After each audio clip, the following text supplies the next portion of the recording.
getting that Red Bull helmet, and I ended up winning Martin's event, which was insane as well in the hometown.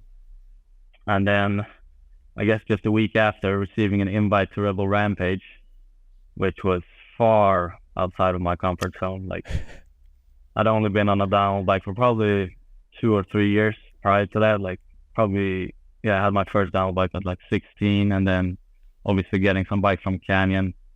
But then, yeah, going to Utah, riding Rampage was definitely a huge learning curve, but a insanely fun one, and I'm really glad I got to experience that.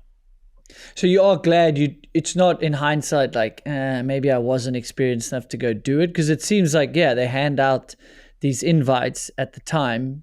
I mean, you were a slopestyle rider, Yeah, no disrespect, you were no, no, no. definitely fish out of water there on a downhill bike.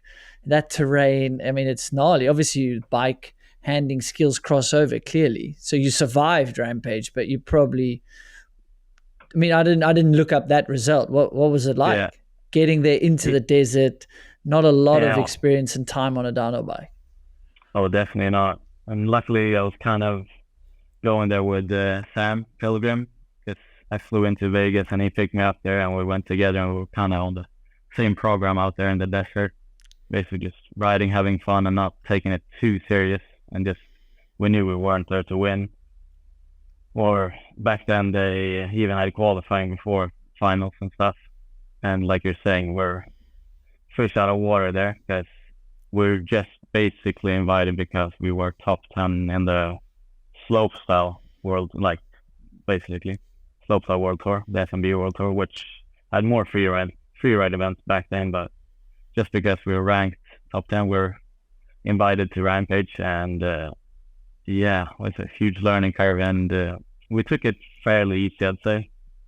I don't know if they had like big dig crews and stuff back then already, but some people did, like the North Americans probably did, but me and Pilgrim were just alone on the hill, maybe dug for an hour, and then just rode.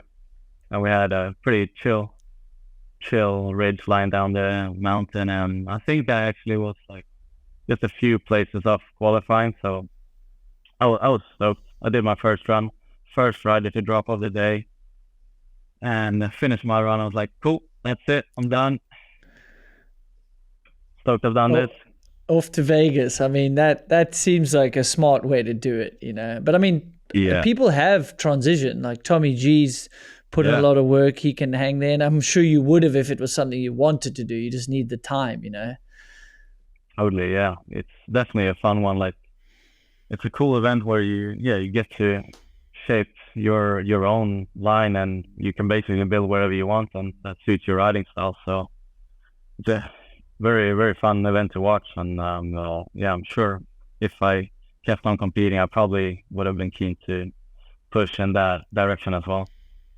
What do you think about the purists saying it's got too man-made, and the landings are too buff, and you can do slope style tricks on these bikes? So where do you sit? Because now you're obviously in a judging Yeah, aspect as well on the slope style. But what do you think about the Rampage side of where the sport's gone?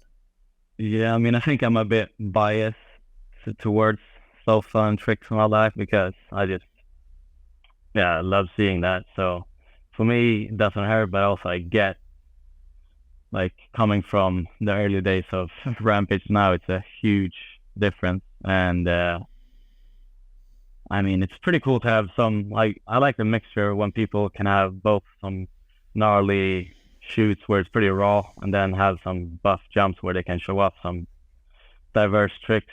And yeah, I think that's what's cool about the event, just the overall, that you can basically put whatever you want in your run. And yeah, I probably wouldn't want to judge that event, to be honest. It's just so hard, right?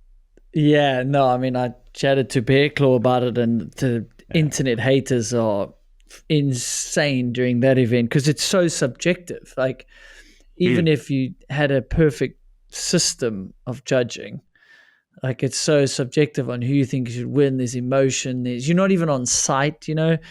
you can't see the magnitude or the sort of danger of some of the lines. And yeah, I'm like pretty mixed as well. I think it is a natural evolution. You know, once you allow dig teams, once you allowed water, sandbags, all these things, like what do you expect? And then also, you know, it is safe as well if you can get these landings buff. People want to see these huge jumps, or they want to probably see tricks. But if you don't allow them to buff the landing, then there's going to be more crashes, and we don't want people getting hurt. So it's quite catch-22 on the Rampage side.